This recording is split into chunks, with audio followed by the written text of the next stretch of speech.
YouTubers smaller than you are fucking printing views on demand. I'll tell you exactly how they're doing it and how we can fucking use that to our advantage. Because what we do here is win. That's all we do. It's all we do. It's all we do every day of the week. It's all we do. Okay. So this is a small YouTuber. It's a blunt guy. It's a guy who has like one of the AI stick drawing channels. I don't know. I haven't watched his content. I don't know if it's good or not, but that doesn't matter. You know why it doesn't matter? Because it gets the views. That's the only fucking thing that matters. I don't care about the quality of the content. I care about the amount of views it gets. And I'll tell you why. Because you've got a small channel, right? This is going to be a fucking crazy concept. So lock in. Stay with me now, okay? You got a small channel and you get a lot of views. That means fundamentally you're doing something right. And generally what you're doing is you're winning on the ideation or packaging. This packaging right here, guess what? Not fucking exceptional. It's effective. It's not gonna win any awards, right? But it's an effective packaging. Title/idea, a little bit better. Daydreaming is killing your discipline. Okay. Now, stay with me now. This is good, right? It is good that YouTubers smaller than you are getting more views. It's gonna suck to hear, but it's a good thing because we can use that to our advantage. Here's how we can use that to our advantage. The reason why you are not getting views, or potentially not getting views, is it comes from preconditioning from consumption. If I consume a lot, right? If you consume a lot of my content, I talk about outlier theory and taking this and mixing that, right? Like you hear the artist, you know, great artists steal, right? I don't know. There's a whole phrase. The only thing you need to know is that great artists steal. So you do that. You steal from other great artists and you end up looking like this. Now, I'm not going to shame you if you made a 58 seconds video, right? If you made a 58 seconds video and it flopped, that's your fault. Definitely your fault. If you made it and it did well, congratulations, you got lucky a little bit. And the reason why I say that is because if you are consuming content and you're consuming outliers, that is generally a good thing. But if you consume outliers from people who are bigger than you, it might not be as effective because what they're doing is they are breaking out a concept, generally from a smaller channel, but sometimes a larger channel, into a market that is more mature. So therefore, you're looking at the results of a very mature market, and then you're trying to take that and distill it into your smaller market. And if your market is mature, it might work, it might not work, it's up in the air. But I can say one thing, you won't stand out. And that is something that small creators have over you every single fucking time.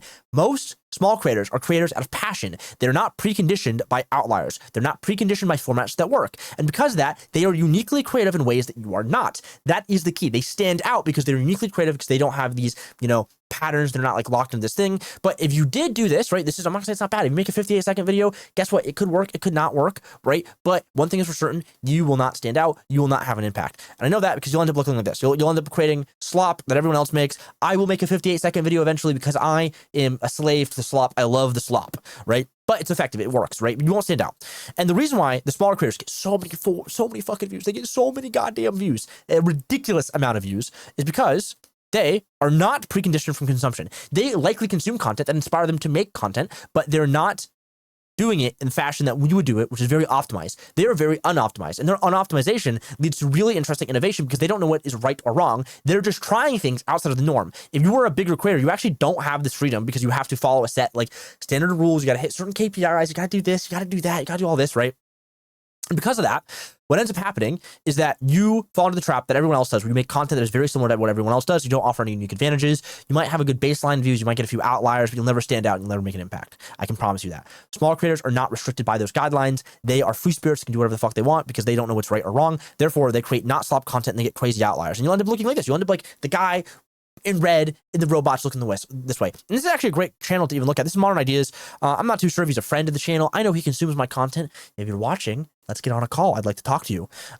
But he makes content that is like this. He is what I would call the anti-slop YouTuber, right? He just takes risks, and I'm sure this guy knows what he's doing. He's very intelligent. These are really well thought out videos. They're fucking sick, right? But he takes risks that you can't take because he is a smaller creator and he does it for the love of the game. By doing it for the love of the game, he stands out. He goes against the grain by trying things that you are likely not going to try because it's risky, and therefore he creates the formats that we all copy because he is taking risk, which is something you don't do. So here's how you can fix that. Go to 1of10.com. Hey, I don't work here anymore, so I'm not obligated to say anything nice about them. But I will say it's the best tool in the world, and I'm still promoting them because guess what? I'm not an idiot. This is good. If it's good, I'm going to tell them to say how it is. It's good, right? This right here is 1of10.com. You want to throw on some filters, okay? You want to have less than 100K subscribers? 10x multiple, 100,000 views. If you want to be a little bit cheeky, we can chalk this down to like, I don't know, like a 1x multiplier with 100,000 views with less than 100,000 subscribers. And what'll happen, okay, is you will get these smaller channels that will show up in your feed and you'll be able to distill, hey, okay, these guys are taking risks. I can front run this trend because this guy took a risk. I know about it because I'm not one of 10 and Vexine's teaching me all the sauce. And I can go there and I can take that and I can apply it to my own content. Is this going to work 100% of the time? No, probably not. But guess what? You're going to be at an advantage because no one else is doing this because everyone is looking at the big dogs, the guys who are super optimized, people like my clients to get their data.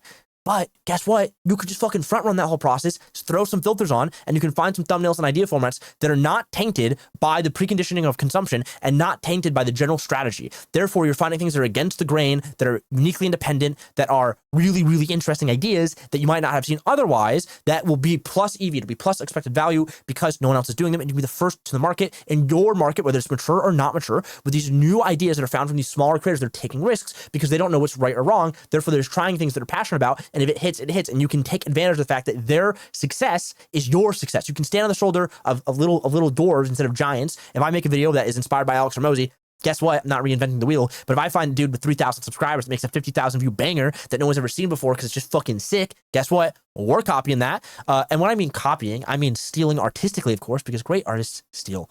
So yeah, I want to bring that up because it's really useful. Again, guess what? I'm going to throw it out here for the one time.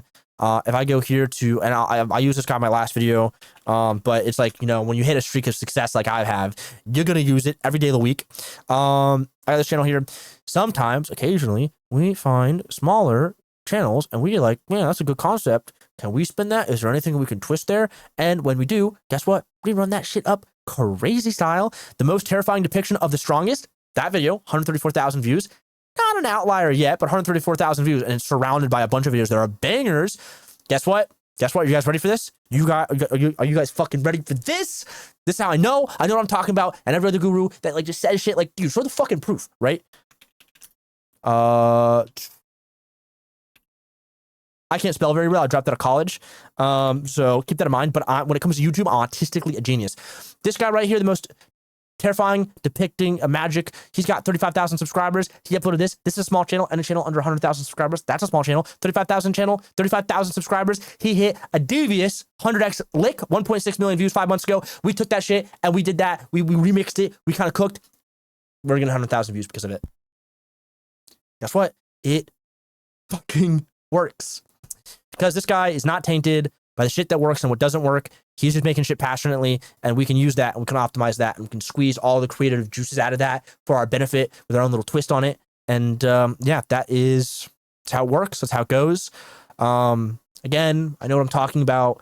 Been doing it for so long. I got all these plaques. And if you want me to do it for you, hit my DMs on Twitter. It's in the link in the bio. And if you're on Twitter, just DM me. What are you waiting for? And hey, if you want to get a bunch of views, we can do that. You want to make a bunch of money on the back end? We can also do that. I know how to run up education channels, crazy style, and we can make a lot of money together. It's been Vex. I thought I'd make this video real fast because it's interesting. This is like, you know, counterintuitive to what I normally talk about, but it is just another tool in your toolkit to make a fucking ton of views and a ton of money. So yeah, hope you enjoy this. Hope this was useful. It's a smaller video. I'm more chilled out. I'm more relaxed.